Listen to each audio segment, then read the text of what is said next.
Hoje, 12 de novembro do ano 2008, Fundação Arquivo Memória de Santos, Projeto Memória, História Oral. Quem está falando aqui é a historiadora Sônia Maria de Freitas e ao meu lado também o historiador Dionísio. Bom, dando prosseguimento, nós vamos continuar a entrevista do senhor José Muniz, hoje abordando outros aspectos da sua memória, da sua vivência. Tá certo? Eu vou passar primeiro a palavra aqui para o meu colega Dionísio. Então, José Muniz, nós queremos conversar com o senhor hoje mais sobre o que era essa boemia na década de 40, 50, a noite santista. Vamos começar por aí, né? Como é que era essa noite aí nesse tempo? Bom, foi o que eu falei da outra vez. Eu fui criado ali justamente no Paquetá e no centro. Primeiro eu morava no Paquetá, como meu pai tinha loja, depois passou para o centro. Então, a parte ali entre Brás Cubas e Senador Feijó. Então, é o que eu falei, tinha o samba-dança, que se instalou ali por volta de 1942, 43, na época de guerra. À direita, à esquerda do samba-dança tinha o Gambrinos, que era um dancing também, e à direita tinha o Imperial Danças, que era também um dancing. Então eu vivia no meio desses três dancings. Então foi o que eu falei, a gente era garotada, ficava até umas 10 horas para ver aquelas bailarinas passarem com aqueles vestidos compridos, casaco de pele, penteado, parecia aquelas estrelas de Hollywood. Então a gente já ficava ali, aquela coisa toda. E tinha aquele movimento todo na Rua General Câmara. Então você via a participação de marinheiro, de soldado, de cavalaria, de boêmio, de malandro, vagabundo, aquela coisa toda. E que participavam daquela boemia. Então você via a cavalaria, a patrulha da base aérea, a patrulha do exército, que já ficava um caminhão na rua Senador Feijó com João Pessoa, um caminhão da patrulha do exército, que o soldado não podia andar na rua depois das 10 horas, normalmente se fosse fardado. Se ele pegasse, era preso. Se fosse o exército prendia, ou a base também prendia, já levava para o caminhão para ir para o GEMAC. Então, tinha aqueles prostíbulos, aqueles cabaré menores em volta. Então, era aquele ambiente, ainda nos anos dourados, 30, 40, 50, né? Qualquer dancing já tinha orquestra, com aquelas coisas todas. Então, era uma movimentação muito forte ali, vendedores ambulantes, o outro vendia churrasco, isso e aquilo na rua, e aquela coisa toda. E existia o carnaval, que vinha da Praça de José Bonifácio, e tudo que era bloco, rancho, choro, cordão, tribos, tudo que era coisa passava ali na Brás Cubas e pegava a General Câmara para ir para a Praça Mauá. Então eu fui criado nesse ambiente de boemia, de carnaval, de festa, essa coisa toda. E inclusive indo em setembro para as festividades do Monte Serrato.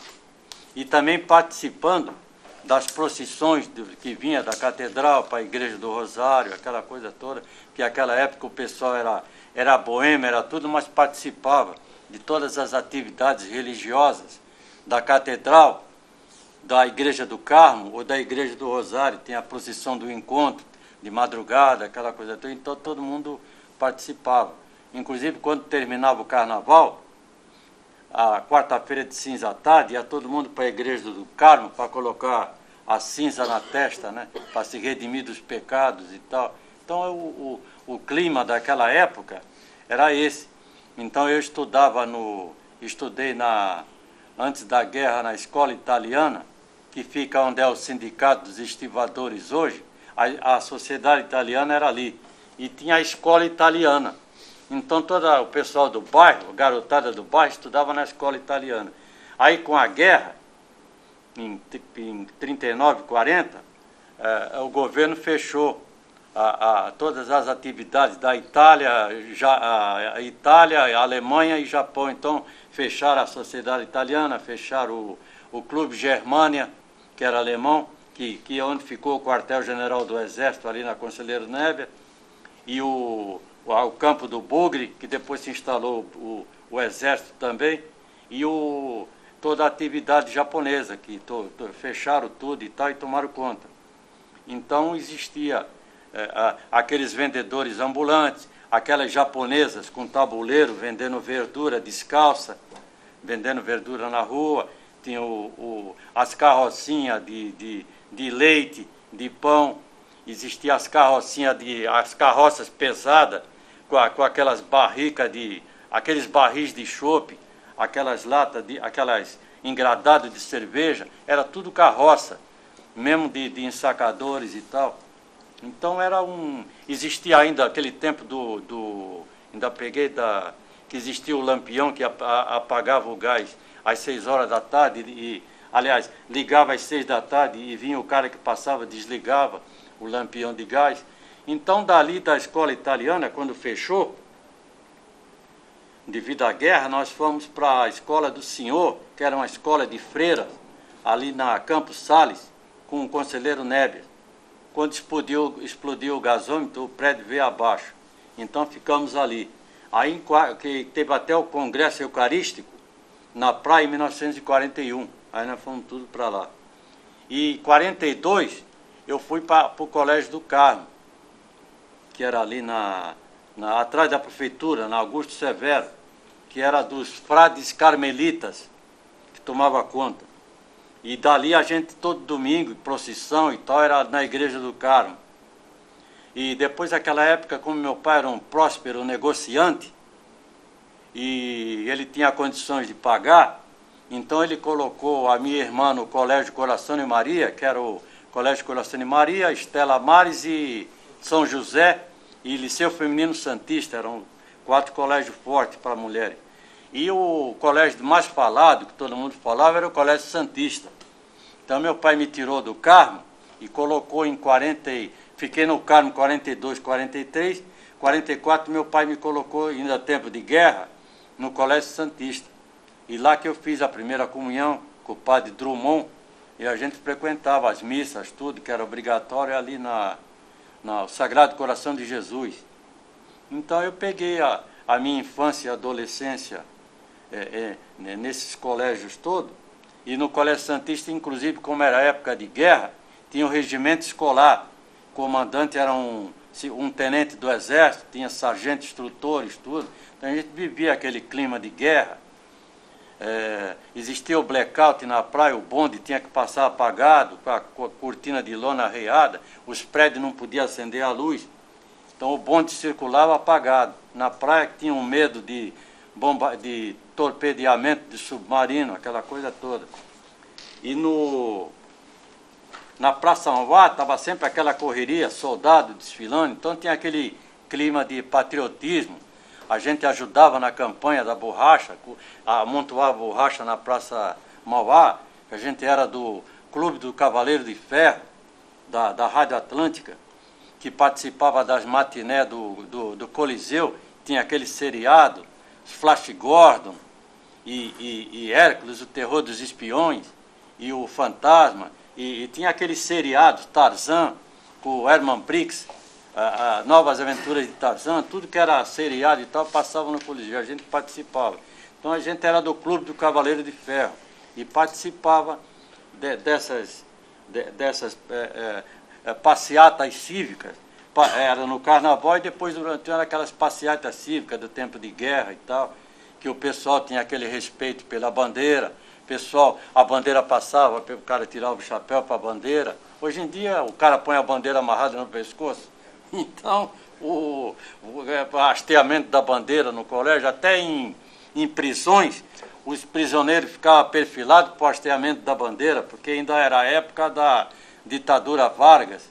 Então existia aquele nacionalismo Vargas, não tinha bandeira de Estado, só existia uma bandeira que era nacional. Enquanto foi a época da ditadura Vargas, não tinha bandeira de Estado. Tinha bandeira de Estado, mas não podia hastear, era só uma. Então, ainda pegamos essa época assim. Aí, posteriormente, é que eu mudei da cidade e fui para o mercado.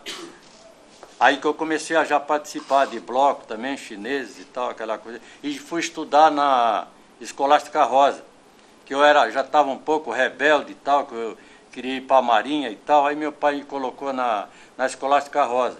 E mesmo depois da guerra, o meu pai, que era um comerciante próspero, andava todo de corrente de ouro, relógio com ouro maciço e anel de rubi com ouro, aquela coisa, terno de linho, sapato branco, chapéu de Panamá. Então, frequentava aqueles cassinos da época, que todos os comerciantes prósperos da General Câmara, que depois mudaram para o Gonzaga, porque todos os comerciantes moravam nos fundos. Então, o meu pai frequentava aqueles cassinos, até o samba-dança, aquelas coisas todas. Até um dos amigos do meu pai ali da General Câmara era um padre da catedral.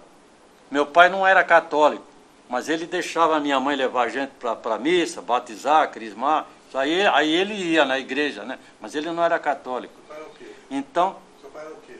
ele não era nada, ele vivia a vida, né?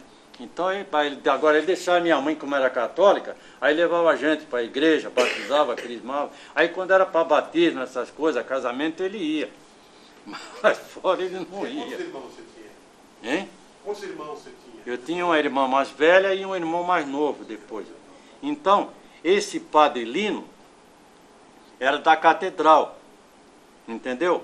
Então, o padre Lino, ele saía da catedral, ia para o bar da Senador Feijó, o Bar Brasil, e ficava bebendo cerveja ali no bar. Tinha a mulherada, tudo lá e tal.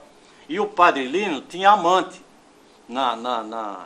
morava na São Francisco e tal, entendeu? Então ele dizia para o meu pai assim: eu sou padre dentro da igreja, aqui fora eu sou um homem normal. Aí meu pai falava assim: esse aqui é um padre. Admirava, porque ele bebia com o pessoal no bar, e tinha mulher e aquela coisa toda. Até andaram roubando a catedral. Tinha um ladrão que vinha, o pessoal se ajoelhava, roubava a bolsa. Aí ele ficava fragando lá de cima, ele arrumava uma corda e começou a pegar os ladrões pelo pescoço e entregava para a polícia, né? Então ele era admirado, porque ele era meio, assim, já fora de padrão de padre da época, né? E era também uma das coisas que todo mundo ali no centro da cidade sabia, que o padre Lino estava bebendo no bar. Eu não sei nem se ele chegou a entrar no samba-dança, né? Porque ele andava por ali tudo, pela boemia, né? Então, aí justamente depois é que eu fui servir na base aérea. Então a gente fazia patrulhamento no centro da cidade, era em prostíbulos e cabarés e tudo mais. Depois das 10 horas da noite a gente subia, descia a escada e aquela coisa toda, fazendo patrulhamento. Aí que eu acabei que eu frequentei aquela boemia. Aí depois, igual o delegadinho falou que o samba-dança tinha que furar cartão, aquela coisa toda, mas eu nunca fui de ir para samba-dança para furar cartão, porque para ir para lá tinha que ter dinheiro. Então eu frequentava mais os outros redutos ali. Então ali tinha aquele pessoal que era boêmio, tinha aqueles que eram aqueles cafetões gigolôs que exploravam as mulheres. Seu Nunes, o senhor lembra assim, de nomes desses boêmios, desses malandros dessa época? Hein? O senhor lembra de nomes? O senhor tem lembrança? Não lembro. Eu conheci eles assim de vista, né? Mas não tem nenhum deles assim que se destacasse mais assim, que o senhor lembra assim? De citar nome eu não me lembro. Não. Não me lembro. Tinha muito cafetão naquele pedaço lá? Tinha, porque tinha muitas mulheres, né? E aquela coisa toda. Então, naquela época, eles usavam o cabelo cheio, costelete e cabelo cheio. Então, foi igual e a polícia dava em cima dos caras que tinham cabelo cheio por causa justamente disso. Porque naquela época, na década de 40 até a década de 50, a polícia ainda prendia por vadiagem. Então, se o cara não tivesse cadê a carteira de trabalho? Se o cara não andava com a carteira de trabalho no bolso, aí a polícia já levava.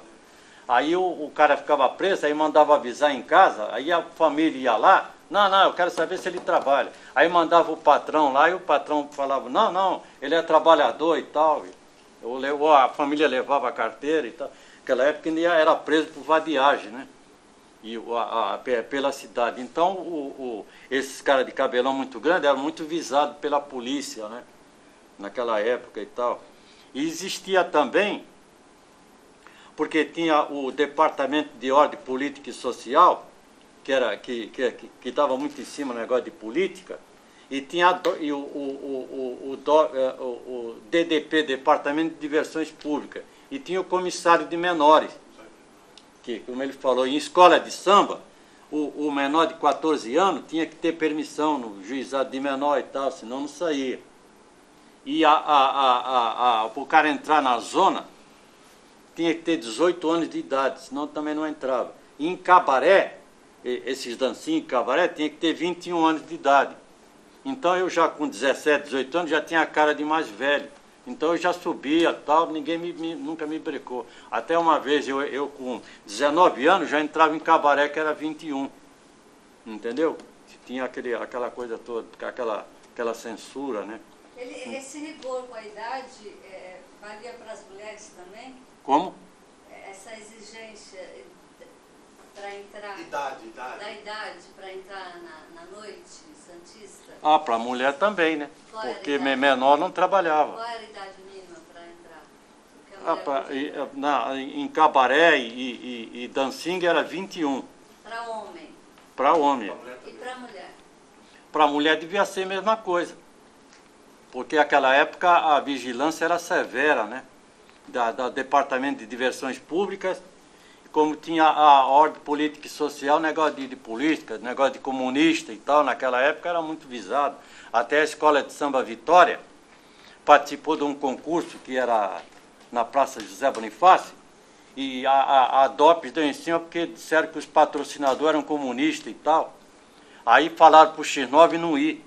Se o X9, não vão lá que esse concurso está perigoso. Aí o X9 não foi. Aí foi o Vitória e foi o Só Brinca Quem Pode, do Golfo. Aí depois que passou o carnaval, e o Vitória ganhou o concurso lá, e quando passou o carnaval, o DOPS começou a perseguir os caras que era diretor da Vitória. E naquela época não existia esse negócio de mandato para subir, os caras invadiam a casa, batia, quebrava tudo e levavam o cara preso. E lá o cara apanhava e tinha que assinar o que eles dessem. Naquela época não era como hoje. Então, aí a Escola de Samba Vitória acabou e a outra também lá do Golfo também acabou. Por causa da perseguição. 47, 48. Porque naquela época, o Adhemar de Barros se candidatou ele era do Partido Social Progressista, parece. Tinha até um trevo. Mas o Adhemar de Barros, ele buscava aliado em todo lado. Ele tirava fotografia com o Getúlio, com o padre Donizete, e também tinha simpatia de comunista. Dos comunistas, que o caso do Porto, a maioria era comunista, né? Então, quando o Adhemar foi eleito, ele trazia até na Praça da República, no comício, ele já trazia o conjunto daquele Daniel do trombone, como era o nome dele? Era o Leonel do trombone, na Praça da República e tal. Às vezes baixava a cavalaria, o pessoal tinha que correr. Então, quando o Adhemar assumiu o governo do Estado, ele criou, já existia uma polícia marítima aqui, aí então ele criou a tropa de choque, que era igual a Polícia Especial do Rio, de Boné Vermelho. Em São Paulo também tinha, que é a polícia de baixar o cacete. Aí começou a perseguir comunista aí no cais e tal. Que é a polícia do Seco? Porque o Seco era o diretor. A polícia já existia, aí ele criou a tropa de choque, que o cara era aqueles grandalhão, tudo tatuado, eram tudo semi-analfabeto, não sabia ler, mas era tudo lutador de boxe, de luta livre e tal. Porque quando chegava não perguntava, já chegava batendo o cacete. Quando, no caso do Porto, em sindicato, já quando chegava todo mundo corria, porque eles já chegavam batendo com um cacetete de madeira desse tamanho, né? Então o operário naquela época tinha que correr mesmo, né? Mas quem eram os mais perseguidos, os operários ou os boêmios? Nesse caso, era a polícia marítima, Mas quando o caso era qualquer caso de conflito que existia, chama marítima, aí é onde ela chegava em qualquer lugar. Aí era no carnaval, em comício, em reunião de sindicato, no caso do porto, em qualquer lugar. Era mais para funcionar no porto. Mas em qualquer lugar que tinha conflito, dizia chama marítima. Aí quando ela chegava... Todo mundo tinha medo da polícia marítima, né? Hein? Todo mundo tinha medo. Tinha medo, porque já chegava batendo o cacete. Até teve uma reunião no sindicato do SMTC, na Praça José Bonifácio, e estava quebrando o pau lá, aquela coisa. Aí chamaram a marítima subiu a escada, já de cacetete, os caras se jogavam pela janela, na praça, caía lá embaixo, com medo de apanhar, né? Então era rigoroso, né, aquela época. Professor Muniz, fala da zona, né, que tem toda uma história que envolve essa zona, né, as bocas, como a gente chama, que hoje o pessoal fala que está em decadência, né? Fala um pouquinho nesse período aí. Até onde ia a boca? O apogeu da boca, que era do Paquetá, ainda não tinha, só tinha o Casablanca, depois tinha abriu o Night and Day e abriu o El Morocco. Eram os três que eram mais famosos, ainda não tinha aquele... Aí, pro lado de cá, tinha o Samba Dança, o Gambrinos, o Imperial e outros cabarés por ali. E no caso do Porto, que era o Golfo, tinha aqueles cabarezinhos mais menor e tal, que o cara ia lá dançar e tal, com aquelas garçonetes e tal, que tomava cerveja com o cara e tal. O cara sentava numa mesa, ela vinha, pedia um conhaque e tal. Agora, no Imperial, né, nesses dancinhos mais famosos, para você sentar com uma mulher daquela, ela ia pedir champanhe. Você tinha que ter dinheiro no bolso, porque ia só quem era comerciante, empresário, tal, advogado. Só esse pessoal mais de grana é que podia pagar, bancar uma mesa daquela com mulher, que a mulher de dancing, do Samba Dança, ou mesmo do Gambrinos ou do Imperial, só pedia champanhe. Aí chegava o cara com aquele balde e tal. Onde ficava o Gambrinos? O Gambrinos ficava... Na General Câmara tem a Brás Cubas, logo à direita, onde tinha tem um prédio agora na esquina, era a primeira rua à direita. E o Imperial era na Cena do Feijó à direita, onde tem um prédio hoje. E as casas de prostituição que tinha ali na General Câmara? Na General Câmara, ali no centro, não tinha muito, porque moravam as famílias dos comerciantes. Então, era mais para Brás Cubas, para a Constituição, aí ia embora, até lá João Otávio. Entendeu? Aí depois que o pessoal começou a mudar do centro para o Gonzaga, os comerciantes, aí começou a pegar ali na João Pessoa, Amador Bueno, Itororó, Martim Afonso, e ali na Praça Teles, ali na Praça Barão de Rio Branco tinha uns becos ali, então aí pegou toda a cidade, né? Justamente no tempo que eu estava da base, que a gente fazia patrulhamento ali. Fala um pouquinho do Golfo, que a gente voltando, quando a gente vai ler ou pesquisa esse período, aquela parte ali é bastante falada, né? Como é que era esse Golfo? O senhor já, da outra vez sobre isso, o senhor já falou um pouco mais? Era ali mais ou menos da Tiro 11, tem a rua Tiro 11, então... Pegava a Constituição, quase até a Conselheiro Neber, e entrava na Constituição até a General Câmara, e Barão do Rio Branco, onde tem o arquivo de memória hoje. Então, ali que era a barra pesada. Ali passava o bonde 19? Não, o bonde 19 passava na Xavier da Silveira, o 19, o bonde 15 e o bonde 29. Passava ali, e por ali. Então, o pessoal passava na Xavier da Silveira. E voltava pela General Câmara, quando vinha do Macuco, e vinha pela General Câmara. E as mulheres ficavam ali perto tinha os bar de mulher ali perto do... Os bar na Xavier da Silveira, os barzinhos, chamava Inferninho. Era ali, para pegar o pessoal mais da faixa portuária, estivador, doqueiro, ajudante de caminhão, aquela malandragem que tinha ali, barra pesada, né? Que era o pessoal que frequentava, uma parte frequentava a bacia do Macuco, né? Que a bacia também tinha uma fama, né? Apesar de que era um bairro de operário, pessoal que trabalhava no cais do porto e tal, mas tinha muita malandragem também.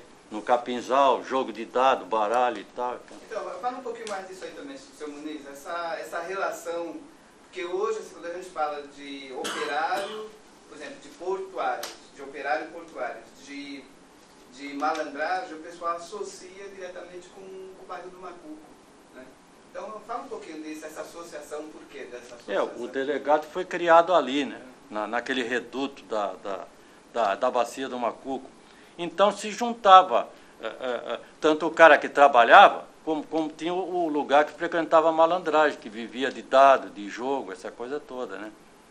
É a mesma coisa nas gafieiras, se juntava todo mundo, quem trabalhava, quem não trabalhava, quem vivia de jogo. Tinha cara que dançava e tal, como o Pedro Grilo, e outros viviam de jogo. Participavam mais da malandragem do que de trabalho, né? E tinha outros que ia para Estive e tal, trabalhava e tal, ou era das docas. Isso aí. Acabaram com a noite ali, né? Hein? A noite santista praticamente não existe mais ali. Não. Aí foi o samba dança, acabou o Gambrinos, acabou como é que chama?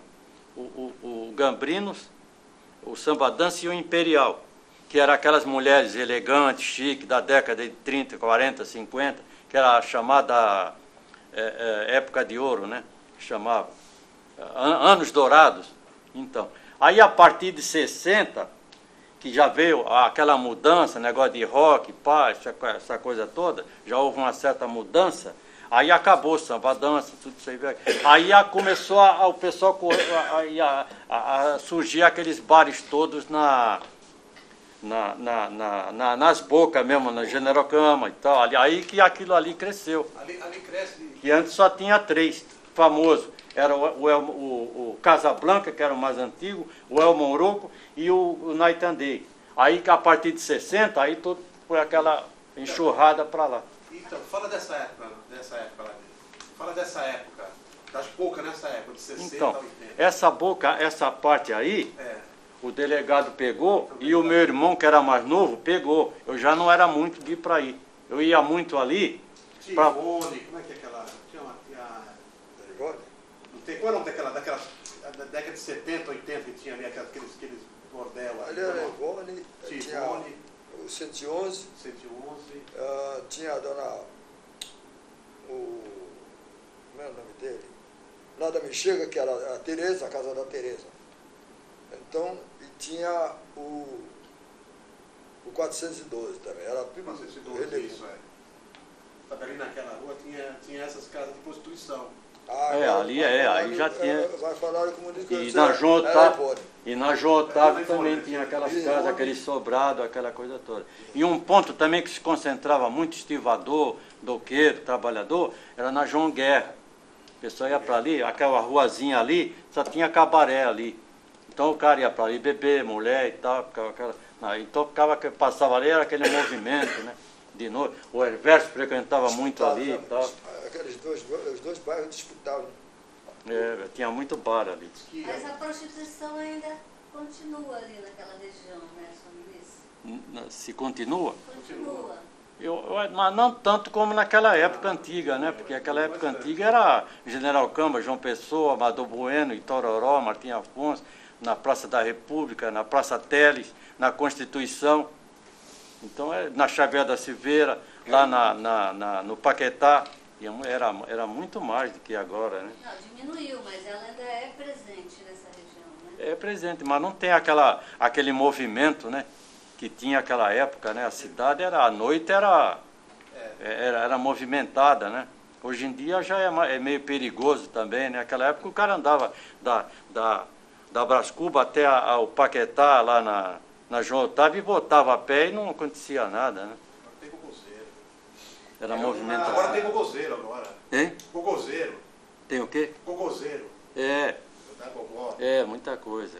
Os malandros de hoje, o senhor faria uma relação da malandragem de hoje com essa malandragem da década de 40, 50? Mas hoje em dia não tem mais malandragem. Não existe mais. Hoje em dia não tem mais malandragem. A malandragem era o cara que... A malandragem era o cara que vivia bem, que sem trabalhar. Então ele inventava de arrumar um jogo ou arrumar um meio de pegar um otário e explorar o dinheiro, né? Hoje em dia pode ter alguns aí que ainda tem esse conto do vigário, ou conto agora de banco, não sei o que e tal. Mas naquela época o malandro era o que agia desse jeito, né? Então ele não trabalhava, ou ele procurava, tinha aquela jogatina, tinha cara aí que frequentava como o Pedro Grillo e outros que ficavam a noite toda jogando. Quer dizer, a vida deles era o jogo, então frequentava aquela malandragem. Como existiam aqueles exploradores de mulheres, né, chamavam cafetões, os gigolôs, que eram aquelas figuras folclóricas da época, né? E como tinha aqueles que brigavam, né? Tinha os brigadores da época, Negulando, que era Leão de Chácara do Samba Dança, e aquela coisa toda. Então, fala desses brigadores. Alemãozinho, Moura, Navalhada, Simeão. O Simeão matou o Navalhada, então. Mas o Navalhada não era brigador, não. Ele matava os caras mais ou menos assim, segundo eu soube, na traição. Ou por baixo da mesa, ou passava na... Agora o Simeão já era brigador de soco, e o Simeão já era mais de soco porque ele era pugilista. E o Simeão, além de ser pugilista, ele brigava de cabeça, tudo, e o Navalhada não era de se atracar de briga mesmo. Navalhada usa navalha e arma? Ah, aí era tipo, o Navalhada parece que era espanhol, não sei o que era. Era mais de sevilhana, navalha, essa coisa toda. Agora o Simeão era mais de briga, né? Mais brigador, brigava no Santos Dumont, depois brigava no Brasil Pés, era aqueles caras que brigavam mesmo. Alemãozinho. Quem? Alemãozinho. Conhece Alemãozinho? Esse eu não conheci, não. Fala aqui, aqui fala aqui, ó. Alemãozinho, Moro, Navalhado e Simeão, que era um valentão. Eu conheci mais o pessoal que era de samba. Não, o Alemãozinho não era, não. O bom mesmo era, ele também conheceu, Federico Cabeleiro. Ah, esse foi falado, esse foi famoso. O Alemãozinho era, o bom era Navalhada, Vitrola, que era meu tio, Federico Cabeleira. Cabeleira era falado. Justo, Nego Boto. Ah, o Boto era de soco. Entendeu? O Príncipe também era de soco. Eles eram estivadores, essa turma? Todos estivadores? O Boto, o Príncipe era estivador. Agora, tinha esses brigadores, porque o cara que brigava de rua, ele usava tanto soco, perna, cabeça, corpo, porque naquela época não tinha esse negócio de arte marcial, nem judô, jiu-jitsu veio para cá depois de 1950. Então, na década de 40, o cara brigava, era briga de rua. Então, o cara que brigava bem, era, como ele falou, do Cabeleira, Simeão, esse cara todo. Agora, tinha cara que só brigava de soco, como era o Boto, o Príncipe e tal. Agora, tinha cara que brigava, era brigador mesmo, que usava cabeça, perna, tinha saída, tinha aquela coisa toda. O Cirilo. Quem? O Cirilo era pequenininho que encarava o Simeão, e o Cirilo, brigava muito. Como o Daniel Feijoada era... Dela, seu tamanho, Cirilo, procuro, mas brigava muito. Ô, seu Muniz, nós poderíamos dizer que até a década de 50, as escolas de samba, essa situação, por exemplo, da malandragem, da boemia, tinha muita influência ainda da presença dos negros escravos no século XIX, ou não? Da cultura não, negro, porque não. No meio da malandragem andava negros e andava brancos, né? Tinha branco que era malandro também, né? Às vezes, a maioria desses caras, principalmente de gigolô e coisa, a maioria era branco. Porque você via pouco o crioulo que explorava mulheres, né? O crioulo já era mais outro tipo de malandragem, né? Mais jogatina, baralho, dado, essa coisa toda, né? A influência que o crioulo pegou foi do quilombo do Pai Felipe, que era um reduto de samba, aí depois dali que pegou em cima do morro, já jogo de perna e tal, que era folclore também, como a capoeira. Então, fala um pouco disso, né? Que nem da outra vez o senhor já falou, o delegadinho também falou do 7 e 8 de setembro, dessas brigas de pernada lá no Monte Serrato. Do Pai Felipe. Aquele se tornou famoso porque se tornou uma rivalidade. Então era igual na Praça 11 no Rio. O crioulo, o negro, que queria ser o tal e tal, ter fama, ele já ia por meio da roda para desafiar aqueles mais antigos e tal. Aí ele se dava mal, aí ele caía com a cara no chão e tal, de bunda e tal. Aí ele era gozado pelos outros, né? Então tinha o código da batucada. Para você, e a forma você tinha que esperar o outro ano. Você não ia esperar o cara com a faca ou com o revólver. Senão os outros caras te pegavam, porque era o código da batucada. Você tinha que esperar ir a forra só no outro ano. É que, na verdade, essa malandragem, ela tinha um código de ética rigoroso. É. Eles tinham as suas regras. É igual na respeitadas. Era igual na gafieira, tinha um estatuto, como o delegadinho falou, o cara tinha que dançar com o paletó fechado, ou se estivesse apertando muito a dama, já chamava atenção para ir para fora. E o cara tinha o lenço perfumado, que ele usava, de linho, botava perfume e tal, aí ele usava, ou usava pegava a dama ou usava atrás, para não pôr a mão suada nas costas da dama, que usava as costas de fora, aqueles vestidos, rabo de peixe e tal.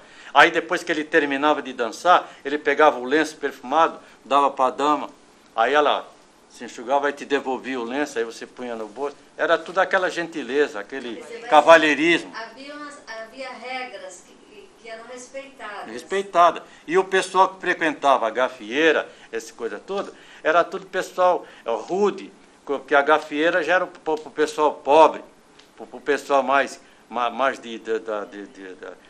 das camadas mais baixas da população. Então não era um pessoal muito educado. Mas ali tinha aquelas regras, você tinha que seguir aquilo. Era igual na escola de samba. Ninguém invadia o espaço do outro. Não, era igual na escola de samba. Tinha malandragem, tinha mulher de cabaré, tinha mulher de zona que frequentava a escola de samba e tinha moças de família. Mas era tudo aquele respeito, porque se o cara saísse fora, tinha aquele grupo que já vinha em cima e já apertava. Aí você apanhava, né? Era posto para fora. Que já vinha aquela turma da pesada na escola e já punha aquela disciplina. Como ele falou, a tia Inês da X9, ela mandava na escola. Então ela só olhava para o cara, vai daqui para fora, para lá, papá, o cara ia.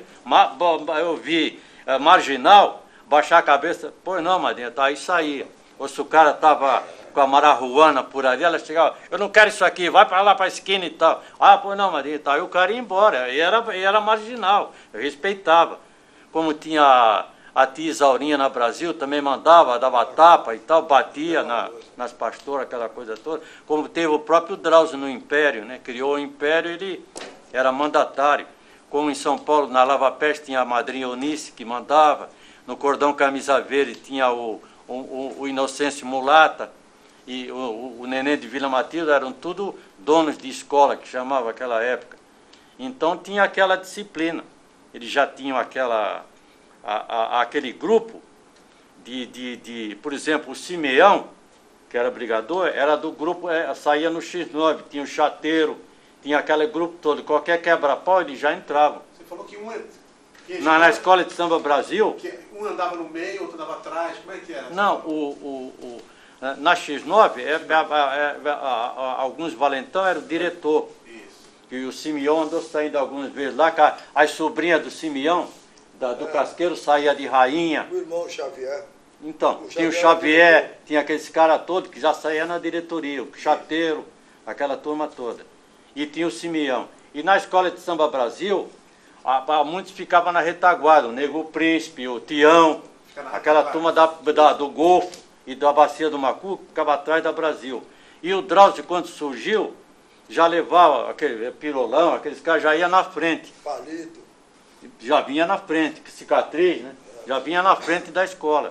Qualquer briga, os caras já entravam. É briga externa ou a briga entre escola que tinha briga ou briga dentro da escola? Para quem tinha os valentões? Não, dentro da escola não, quase não tinha. A briga Porque os caras antigos já tinha aqueles grupos antigos que a tia Inês chamava atenção e tal, e aí ela falava, se os caras não coisassem, aí aquele grupo, que era aquela tropa de choque, já expulsava o cara ou punha para fora. Era igual quem errava na bateria, num concurso, aquela coisa toda, apanhava e saía debaixo de bofetada da escola, né? De sair escorraçado da escola, debaixo de pontapé, aquela coisa toda. Então, hein? Tinha alguma relação assim de quem tinha mais poder na escola? Tinha rivalidade. As companheiras tinham mais destaques? Tinha rivalidade no bairro, por exemplo, nos bairros, por exemplo, na Bacia do Macuco, tinha a escola de samba X9. Então, se desentenderam um grupo lá e fundaram a escola de samba Vitória para enfrentar o X9. Então, o Cabo Laurindo, que fundou a X9, foi para a fundação da Vitória, com outros. Mas qual era por que a Vitória surgiu? Para derrotar o X9. Aí depois a Vitória, a polícia acabou com a Vitória, por causa do negócio de política, aí fundaram a Brasil. Aí tinha fundador, que fundou o X9, fundou a Vitória, fundou o Brasil. O Cabo Laurindo fundou a X9, Vitória e a Brasil. E o Manezinho que tinha fundado a X9, ele não fundou a Vitória, mas veio para a fundação da Brasil. Aí a Escola de Samba Brasil, quando surgiu, pegou os negros da Novo Horizonte, os melhores batuqueiros que tinha, a Brasil veio. Aí em 1950, que foi o primeiro ano da Brasil, o X9 vinha ganhando desde 47. Aí já quando a Brasil veio, já empatou com a X9, porque a Brasil já veio com Daniel Feijoada, já com aquela pesada toda para derrubar então existia aquela rivalidade no bairro. Quando ele falou que subiu no poste, que o X9 ganhou em 55, a Brasil não se conformou de ter perdido. Mas é que eu mesmo, dentro do X9, eu achei que a Brasil estava melhor do que a X9, estava mais bem fantasiada e tal, aquela coisa toda. Mas a Brasil pecou, porque naquela época, as armas da República ou a bandeira brasileira não podia ser usada em carnaval ou em festa nenhuma, que a ordem política e social entrava em cima. Então, se você usasse a bandeira do Brasil, as armas da República, existia no regulamento da bandeira que não podia pôr a bandeira em mesa e tal, usar em qualquer festividade. Então, a Brasil saiu com um carro alegórico, as armas da República, pintada no carro alegórico, e uma moça em cima, bem vestida e tal, com a bandeira brasileira. Aí o que tinha que acontecer? A comissão julgadora tinha que desclassificar a Brasil, mas não desclassificou, botou a X9 em primeiro e a Brasil em segundo. Aí a Brasil ficou queimada. Aí quando a X9 vinha a pé do Gonzaga, por Macuco, ainda não tinha, o resultado dava logo depois. Aí veio um cara correndo na Praça Palmares ali e falou, olha, o X9 é primeiro lugar e tal. Aí o X9 tinha um samba que falava de primeiro, pelo som da bateria, é o X9 que vem chegando. Veja só que melodia, as pastoras vêm cantando, ou abram alas para o X9 passar, X9 está em primeiro lugar. Aí saía cantando aquilo, aí fomos cantando para a bacia. Aí a sorte, e a Brasil estava esperando o X9 chegar para quebrar o pau, no bar do Rosinha. Aí quando o X9 chegou ali na entrada do canal, desabou o maior temporal, aí correu todo mundo e tal, o X9 não chegou no bar, porque a Brasil estava esperando o pessoal no Rosinha para quebrar o pau, entendeu? Então tinha o pessoal a partir de 56, aí 50, 51 ganhou, empatou com o X9, 51 ganhou a X9, 52 ganhou a Brasil, aí ganhava numa batalha, outro ganhava na outra e tal. Aí a Brasil ganhou o quarto centenário de São Paulo, o X9 que começou a ganhar em São Paulo. Aí depois a Brasil ganhou o quarto centenário. Aí em 55 deu esse negócio, a X9 ganhou. Aí a Brasil disse que não saía mais. Aí trouxeram a Brasil de volta para sair, aí a Brasil começou a ganhar 56, 57, 58, 59, 60, 61, 62, 63. Aí o pessoal do X9 viu que a Brasil estava ganhando, tinha cara que corria para lá, lembra? Aí o X9 ficou pequenininho. Aí o pessoal da Brasil passava na porta, que nada, vocês não vão ganhar, quem vai ganhar somos nós e tal, provocava. E lá no concurso vinha o aquele da frigideira, o Baianinho, e provocava os caras, que nada, vocês não vão ganhar, quem vai ganhar vai ser nós e tal. Aí tinha cara que dizia assim, olha, muda de nome de X9 que vocês não vão ganhar mais. Aí o outro dizia assim, muda de cor e de nome que não ganha mais, é Brasil que vai ganhar. Aí nós ficamos reduzidos, aí pequenininho. Aí eu saí até batendo surdo um ano lá, que não tinha nem quem batia surdo, então ficou pequeno. Aí quem ficou, na X9 ficou. Aí eram os 7 anos de vaca magra, porque a Brasil estava ganhando. Aí quem ficou, ficou. Aí eu falava assim, se tiver que ganhar, vai ser com o nome de X9 e com as cores da X9. Aí só em 60, a Brasil ganhou de 56 a 63, 8 anos seguidos. Aí em 64 eu bolei o enredo em homenagem ao Brás Cubas. Ainda fiz o samba, porque não tinha quem fizesse, ainda fiz o samba com o Zé Leopoldo. Aí fomos para a avenida. Aí o X9 ganhou com 20 pontos de diferença aqui. Aí fomos para São Paulo, concurso estadual, o X9 ganhou em São Paulo. Aí em 64 o X9 arrebentou aqui em Santos e arrebentou em São Paulo. Aí morreu a diretora da Brasil, aí em 65 a Brasil não saiu mais. Então, o que eu queria saber do senhor, se havia algum tipo de protecionismo, se os líderes, essa malandragem, a liderança, conseguia garantir lugar de destaque para suas companheiras, para suas namoradas na escola? Aquela época, só ia para a escola de samba, o cara que era levado por um amigo e tal, eu mesmo, quem me levou para a X9 foi o delegado, que tinha o delegado e tinha o delegadinho, que era mais novo. Então o delegado que me levou para a X9, porque ele era do mercado, da rampa do mercado, ele era malandro da rampa do mercado, e tinha os malandros da rampa da bacia do Macuco. O delegado era da bacia do mercado. Aí o delegado, como ele tinha servido na aeronáutica comigo, eu fui recruta dele, ele me levou, uma vez eu estava para sair na Escola de Samba Brasil, aí ele passou na Siqueira Campos, e eu estava na porta da Brasil esperando um cara para me levar lá para apresentar, porque a pessoa não chegava assim, tinha que apresentar. Aí ele passou e falou assim, o que está fazendo aí? Eu falei, não, eu vou sair na Brasil. Que Brasil, se vai comigo lá para o X9, aí me levou para lá. Então o cara tinha que ser apresentado. Então aqueles caras que tinham prestígio, por exemplo, o Simeão levava a sobrinha dele para sair de rainha da escola. Só saía de rainha quem tinha relacionamento com a tia Inês da X9, ou com o pessoal da Brasil, com aquela cúpula. Tinha a questão da influência aí dentro da escola. Tinha uma certa influência, a Claudete mesmo foi o tio, né? Apesar de que para sair de baliza, tinha prova de fogo.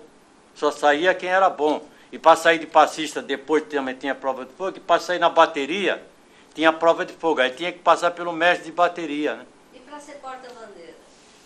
A porta-bandeira, na época, o porta-bandeira não contava pontos, saía por sair. Só saía a bandeira, só não tinha nem mestre-sala. O primeiro mestre-sala da X9 fui eu. Depois deixei de sair de passista, fui sair de mestre-sala. Fui da bateria, passista, aí passei para mestre-sala. Então, o mais importante era o porta-estandarte. Então tinha o Renato, que saiu na Brasil, depois saiu no X9 e tal, era o maior porta-estandarte que tinha. Que o porta-estandarte apresentava os baliza, depois ele vinha buscar as alas, levava a corte, depois ele vinha buscar a bateria para apresentar. O porta-estandarte ganhava 10 pontos, ele sozinho. Ele está aí nesse papel, o Renato está vivo. Era o mais importante. Então, eles eram disputados. Tiraram ele da Brasil para sair no X9, depois ele foi não sei para onde, porque por fora já ganhava alguma coisa, né? Como aqueles baliza, Pedro Grilo e papapá, algum deles já ganhava. Aí o Pedro Grilo deixou de sair na X9, foi para o bloco chinês do mercado, que tinha dinheiro lá para ganhar. Aí o pessoal começou a sair de bloco, de escola de samba, para ir para o Dengosa, para o Fabrita do Sultão, porque pagava. Comia sanduíche no ensaio, ainda dava um cerveja, ainda dava uma nota para desfilar no carnaval. Aí o cara dizia assim, pô, vou para o bloco tal que está me pagando. Aí saía da escola e ia para lá. Qual era o papel do baliza? Qual era o papel do baliza? que Baliza fazia? O Baliza tinha aqui em Santos e tinha em São Paulo, mas no Rio de Janeiro não tinha. O Rio não tinha Baliza. O que ele fazia? O Baliza vinha na frente, tinha o Baliza abre-ala, chegou a ter uma época de ter Baliza abre-ala, que usava uma capa, lembra? Então ele ia na frente dando uns passos assim, porque o pessoal naquela época, quando não tinha corda, o pessoal fechava. Aí botava aqueles Baliza abre-ala, eles iam assim, com a capa, abrindo ala, com a capa abrindo pro pessoal abrir, entendeu? Aí vinham os Baliza de malabarista, que dava salto e tal. O Drauzio foi malabarista, o Daniel Feijoada dava salto e tal, aquela coisa toda. E tinha os Baliza que rodava bastão, que Pedro Grilo chegou a sair, tinha o Bolero saía de Baliza, o Roberto começou rodando bastão, o Diogo rodava bastão. Em São Paulo também tinha os Baliza de cordão que saía rodando o bastão.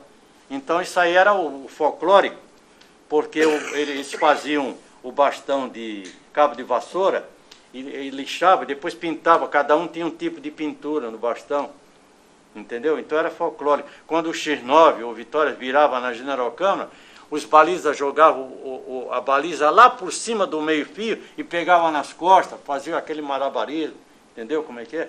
Era uma coisa folclórica, uma coisa bonita. Depois que acabou os Baliza, veio o passista.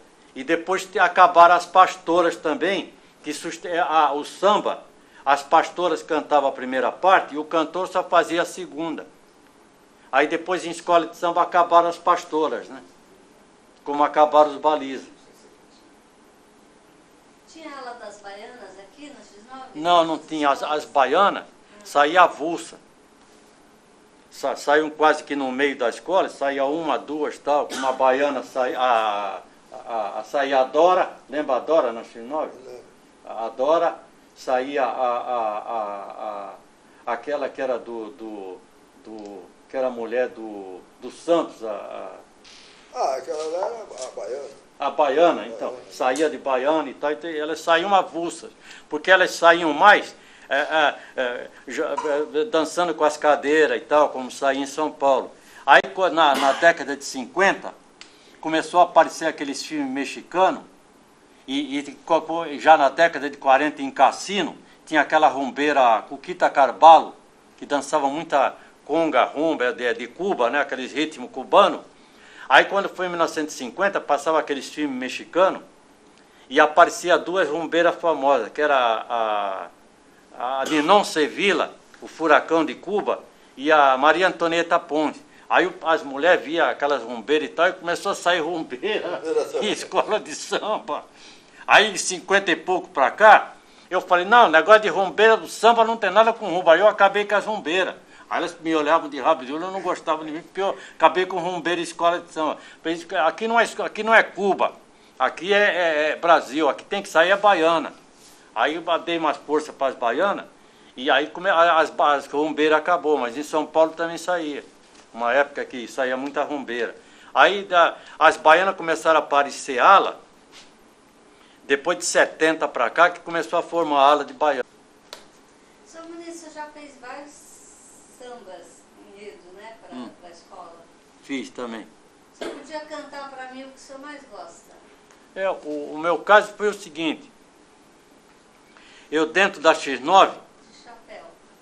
Eu já pego. Eu dentro do X9, eu comecei na bateria, fui passista, mestre-sala, e ao mesmo tempo eu fazia enredo, e eu fui o braço direito da tia Inês, porque ela era pernambucana e gostava muito de negócio lá no Recife, de maracatu. Ela punha até aqueles caboclos de maracatu na escola. E o Cabo Roque, que era português, eles não entendiam muito de samba.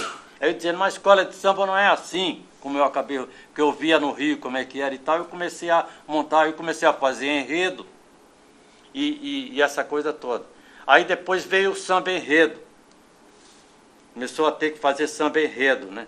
Aí em 64, 62, já por aí, começou a aparecer samba enredo, porque tinha o samba que falava na escola, cantava samba de rádio no começo. Depois tinha samba que um cara ou o cativeiro fazia um samba e tal, que saía na escola. Até o cativeirinho, né? Até em 40 e pouco, morreu um ritmista, um batuqueiro da escola, acho que foi espancado pela polícia, o Baixinho. Então, no dia do carnaval, o cativeiro fez o samba, 1 minuto de silêncio para o sambista que morreu, muitas lágrimas. Aí a escola saiu com o samba em homenagem ao Baixinho, era uma coisa folclórica, né? Então, quando começou a aparecer samba enredo, a NET trouxe o Zé Leopoldo, que a NET cantava na rádio clube, e tinha televisão, tanto que ela levava a gente para lá. Então, ela trouxe um compositor da rádio clube que fazia guarânia, bolero, essa coisa toda. Aí o Zé Leopoldo veio fazer samba na X9. Aí ele falou para mim, pô, menino, mas eu não sou compositor de samba, eu não sei fazer. Eu falei, não, é assim, assado. Aí acabou eu fazendo parceria com ele.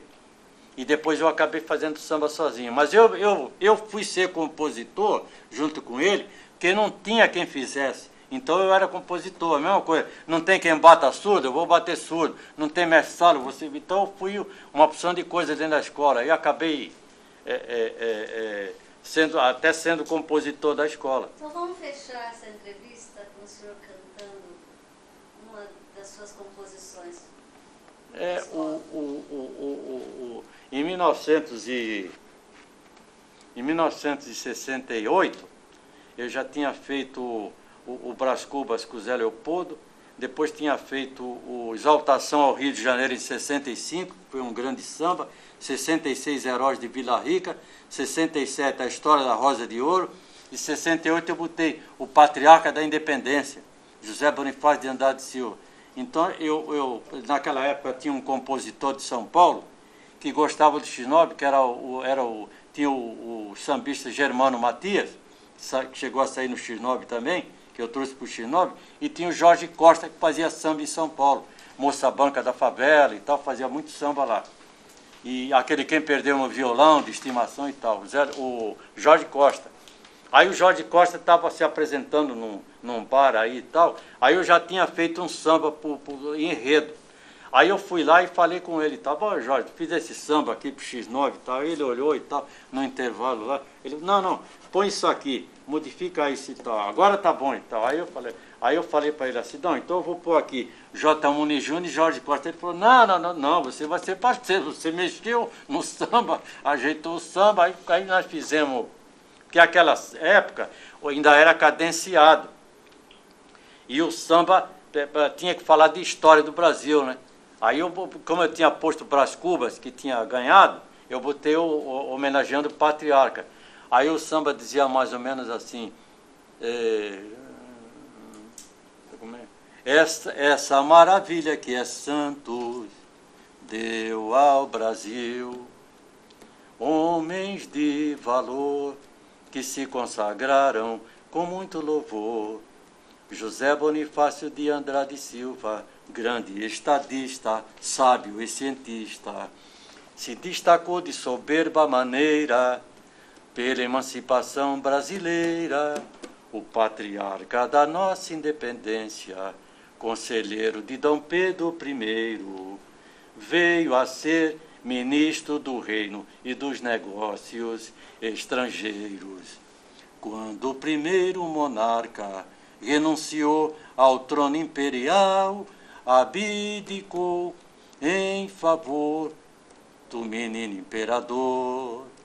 Foi José Bonifácio nomeado tutor, atuando sempre com muito fervor. Aí caía, entrava o cantor. A 6 de abril de 1838, faleceu em Niterói o imortal brasileiro, hoje aclamado pelo país inteiro. Aí as pastoras entravam, salve, larararará, o santista genial, dotado de virtude sem igual, eternizou-se na história, todo coberto de glória, eternizou-se na história, todo coberto de glória. Aí naquela época tinha o larará e as pastoras, lá, lá,